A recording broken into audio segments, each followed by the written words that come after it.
Hello everybody, welcome to nerdy neuron. आज हम शुरू करने जा रहे हैं जो हमारा टॉपिक था पैरामेडिकल और नर्सिंग का। काफ़ी रिक्वेस्ट आ रही थी बच्चों की कि पैरामेडिकल और नर्सिंग के भी लेक्चर्स अपलोड किए जाएं। तो आज हम शुरू करते हैं। पहला ये पैरामेडिकल नर्सिंग का कंबाइंड फिजियोलॉजी। तो इसमें सबसे पहले स्टार्ट कर रहे हैं गैस्ट्रोइंटेस्टाइनल फिजियोलॉजी को। So hello, I am doctor Shivam Verma.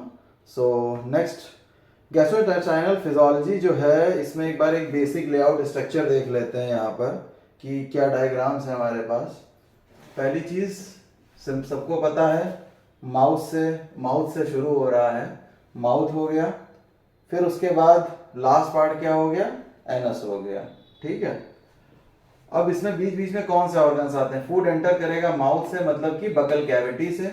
Buccal cavity में स्लाइवा सिक्रीट होगा। स्लाइवा कहाँ से निकलेगा? पैरोटिड से, और सब मैंडिबुलर ग्लैंड से, और सब लिंगुअल ग्लैंड से।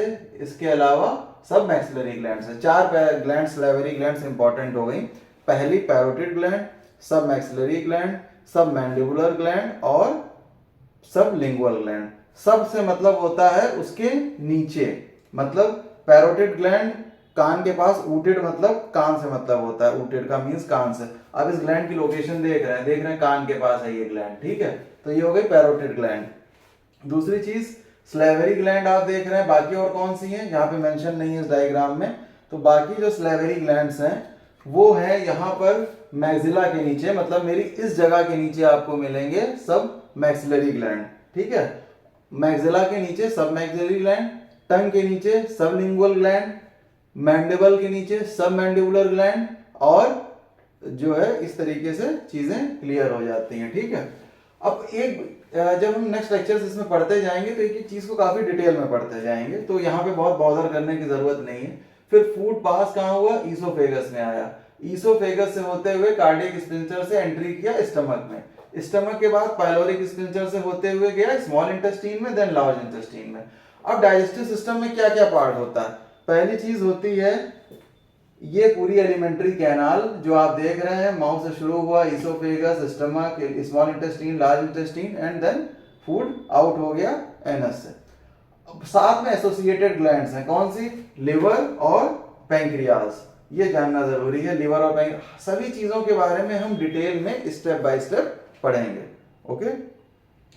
सो एक चीज और है, जीआई ट्रैक, जिसे एलिमेंट्री कैनाल भी कहते हैं, जो मैंने अभी बताया। तो गैस्ट्रोइंटेस्टाइनल जो पूरी जीआईटी फिजियोलॉजी, वो दो चीजों से, एक तो एलिमेंट्री कैनाल और दूसरा इसके साथ क्या है, ऐड कर दें जो एसोसिएटेड ग्लैंड्स हैं। एसोसिएटेड ग्लैंड्स कौन सी है हमारी? एक हो गया लिवर और दूसरा पैंक्रियाज। लिवर एंड पैंक्रियाज, ये दोनों चीजें याद रखनी है। ठीक है, लिवर एंड पैंक्रियाज। ठीक है। अब उसके बाद बात आती है कि जीआई ट्रैक्ट को डिवाइड कैसे किया गया है।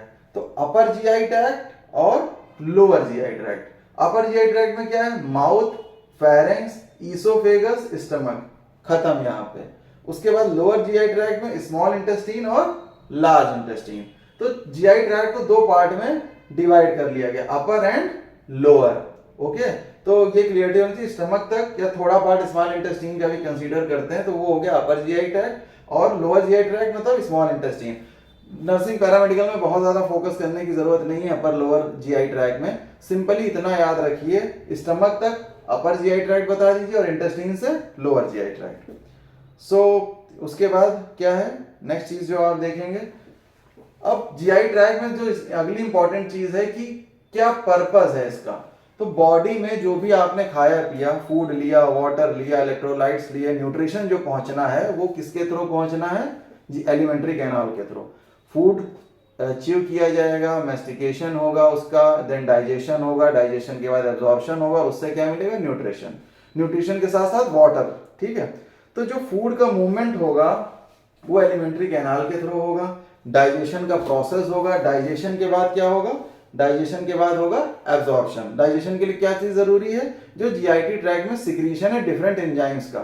इसमें एक तो जीआईटी ट्रैक्ट का, एलिमेंट्री कैनाल का खुद सिक्रीशन है, जैसे कि स्टमक से सिक्रीशन निकल रहा है, गैस्ट्रिक जूस जिसे कहते हैं, एलिमेंट इंटेस्टीन से निकल रहा है, स्मॉल इंटेस्टीन से, जिसे सकस एंट्रिकस कह रहे हैं। इसके अलावा जो एसोसिएटेड ग्लैंड है, लिवर से और पैंक्रियाज से जो एंजाइम निकल रहे हैं, लिवर से बाइल, पैंक्रियाज से different type of enzyme, detail में सबकी बात होगी। तो ये सारे एंजाइम्स जो है एब्जॉर्प्शन में, डाइजेशन में हेल्प कर रहे हैं। और उसके बाद एब्जॉर्प्शन होगा वाटर का, इलेक्ट्रोलाइट्स का और डिफरेंट डाइजेस्टिव प्रोडक्ट जो इसके बाद ब्रेक डाउन होकर के प्रोड्यूस होंगे। क्योंकि जो खाना आप खा रहे हैं वो इतना कॉम्प्लेक्स है कि उसको आप डायरेक्टली एब्जॉर्ब नहीं कर सकते हैं। एब्जॉर्प्शन के लिए उसको ब्रेक डाउन करना पड़ेगा।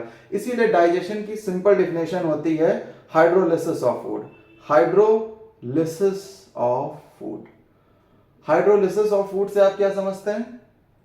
हाइड्रोलिसिस मतलब लिसिस, लिसिस वर्ड का मतलब है ब्रेक डाउन, किसी चीज को तोड़ना। तो lysis means break down and hydro means water. तो lysis means breakdown and hydro means water. So breakdown in the presence of water is known as hydrolysis.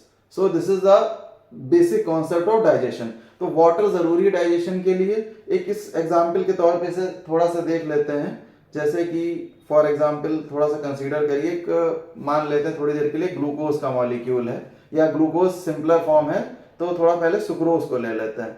तो C12H22O11, C12H22O11, इसमें ऐड किया है वाटर का मॉलिक्यूल, मतलब digestion, hydrolysis, lysis in the presence of water, breakdown in the presence of water. जैसे add किया तो आप देखेंगे ये बनाएगा दो ग्लूकोज मॉलिक्यूल C6H12O6। ये दो वाटर ऐड हो गए, 12 × 24, 12 × 2 इज इक्वल टू 24, 22 + 2 24, 12 × 2 24। इसके अलावा O6 आया, O6 का 6 प्लस ये जो है 6 × 2 12, 11 + 1, 11 + 1 इज इक्वल टू 2, तो 12। तो ये क्लियरिटी यहां पे आई होगी, 11 + 1 12 हो गया, 2 × 6 12 हो गया। तो ये लिसिस हुई वाटर के प्रेजेंस में। अब क्या होगा? एब्जॉर्प्शन होगा सारी चीजों का, और ये एब्जॉर्प्शन होने के बाद यही एंड प्रोडक्ट्स का सर्कुलेशन होगा। सर्कुलेशन होगा ब्लड के थ्रू, और सर्कुलेशन होकर के डिफरेंट टिश्यूज, डिफरेंट सेल्स तक चीजें पहुंच जाएंगी। और अब इसका कंट्रोल भी होता है। इसका कंट्रोल क्या होता है? एक तो लोकल कंट्रोल होता है, जीआईटी में इंटरिक नर्वस सिस्टम होता है, छोटा ब्रेन है जीआईटी के पास जिसे इंटरिक नर्वस सिस्टम कहते हैं। और उसके अलावा हार्मोनल कंट्रोल भी होता है, और इसके अलावा जो डायरेक्ट सीएनएस से भी चीजें कंट्रोल हो रही हैं, जो इंटरिक नर्वस सिस्टम को हायर सेंटर्स रेगुलेट कर रहे हैं। अब उसके बाद थोड़ा सा इस वॉल के स्ट्रक्चर को देख लेंगे कि ये वॉल का स्ट्रक्चर क्या है। तो जैसा आप हमेशा से पढ़ते आ रहे हैं, आउटर मोस्ट लेयर, मान लीजिए ये एक इंटेस्टीन को कट किया, सेक्शन को काटा, एक एलिमेंट्री कैनाल का छोटा सा पार्ट लिया, उसको कट डाउन कर लिया। कट करने के बाद आप देखेंगे कि जो जीआईटी का कट डाउन हो रहा है, छोटा सा कट डाउन किया आपने सेक्शन, तो ये जो आउटर मोस्ट लेयर है, मतलब जो विसरा के टच में आ रही है, ये आउटर मोस्ट है, और ये जो है ये इनर मोस्ट है। इनर मोस्ट कहाँ पे? जहां पे यहाँ पे फूड है अंदर, आपका यहाँ पर फूड है, तो इस जगह पर फूड प्रेजेंट है, और बाहर ये आउटर मोस्ट लेयर है, ये इसको कहेंगे सेरोसा। फिर उसके बाद थोड़ा सा अंदर बढ़ेंगे तो आउटर लॉन्गिट्यूडनल मसल लेयर, फिर इनर सर्कुलर मसल लेयर, सब म्यूकोसा, और फूड के कांटेक्ट में आता है म्यूकोसा। म्यूकोसा का काम क्या है? म्यूकोसा का काम ये है डैमेज बचाना। म्यूकोसा का काम है कि किस तरीके से डैमेज को बचाया जा सके। और जो इंटरिक नर्वस सिस्टम है ये टोटली इसको रेगुलेट करता है, इलेक्ट्रिकली कनेक्टेड रहता है गैप जंक्शन के थ्रू, और low resistance of movement of ions की वजह से ये पूरा कंडक्शन हो पाता है। और जीआईटी सिंसाइटियम की तरीके से काम करती है। स्मूथ मसल्स होती हैं जीआईटी में, और ये स्मूथ मसल्स का क्या फायदा होता है? बहुत ही कम एटीपी में ये फंक्शन कर पाती हैं, बहुत ही कम एटीपी में स्मूथ मसल्स काम कर पाती हैं, और अच्छा रिजल्ट हमें मिलता है, बहुत ही कम एटीपी खर्च करनी पड़ती है। सो सेरोसा, सबसे आउटर मोस्ट लेयर क्या देखी? सेरोसा। फिर उसके बाद सर्कुलर मसल लेयर, सेरोसा के बाद अंदर आएगी सर्कुलर मसल लेयर।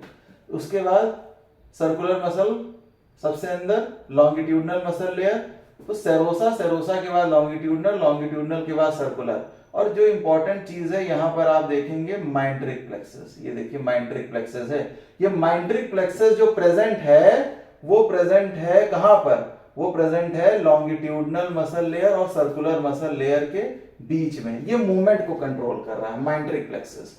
और जो सब म्यूकोसल प्लेक्सस है जिसे हम मेजनल प्लेक्सस भी कह रहे हैं, ये कहां प्रेजेंट है? सर्कुलर मसल और सब म्यूकोसा के बीच में।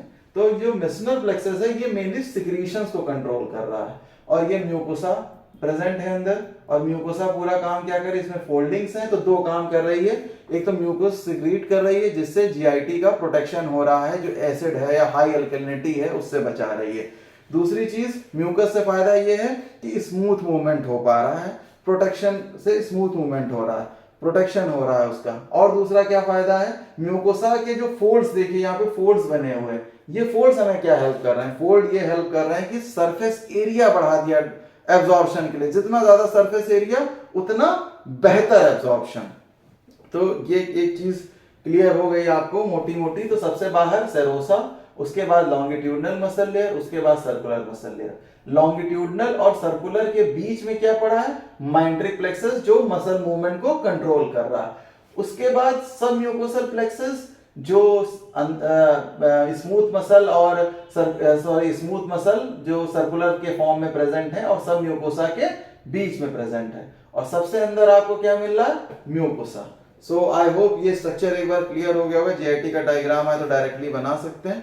अब आगे नेक्स्ट लेक्चर में हम 1 बाय 1 चीजें कवर करेंगे। बकल कैविटी से शुरू करेंगे, स्लाइवा, फिर इसोफेगस की बात करेंगे, स्लाइवरी ग्लैंड्स की बात करेंगे, स्टमक की बात करेंगे, और साथ ही साथ उनका थोड़ा थोड़ा अप्लाइड पार्ट भी डिस्कस करते जाएंगे। So thank you.